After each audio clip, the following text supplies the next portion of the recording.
नाज़रीन, मोरो में सूफ़ी सतारी जमायत, सिंध यूनाइटेड पार्टी ऐं मुख़्तलिफ़ सियासी जमायतुनि, इल्मी अदबी क़ौमपरस्त पार्टियुनि पारां प्रोफेसर डॉक्टर अजमल सावंत जे क़त्ल ऐं कातिलनि जी गिरफ़्तारीअ लाइ दादू रोड खां हथनि में प्ले कार्ड बैनर रखणी एहतिजाजी मुज़ाहिरो करे रैली कढी वई, जेका शहर जे मुख़्तलिफ़ हंधनि खां थींदे मोरो प्रेस क्लब अॻियां पहुती, जिते मुज़ाहिरीन कातिलनि जी गिरफ़्तारी ऐं सरदारी निज़ाम ख़िलाफ़ सख़्त नारेबाज़ी कई वई।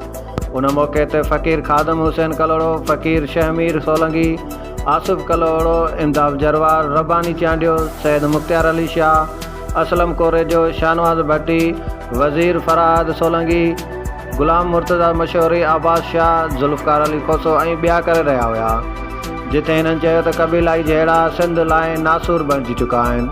रोज़ाना नौजवान गबरू गोलियुनि जो गाज बणिजी रहिया आहिनि। क़बीलाई जहिड़नि सबबु केतिरई मायूरनि जूं जोलियूं ख़ाली थी वियूं आहिनि।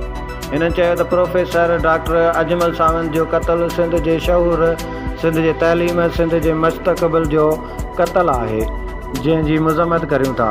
हिननि मुतालो कयो त प्रोफेसर डॉक्टर अजमल सावंत जे कातिलनि ऐं उन्हनि जे सहूलियतकारनि क़बाइली सरदारनि ख़िलाफ़ क़ानूनी कार्रवाई करे खेनि जल्द गिरफ़्तार करे सख़्त खां सख़्त सज़ा ॾिनी वञे। रिपोर्ट आफ़ताब अहमद, सुमरो, अमल न्यूज़, मोरो।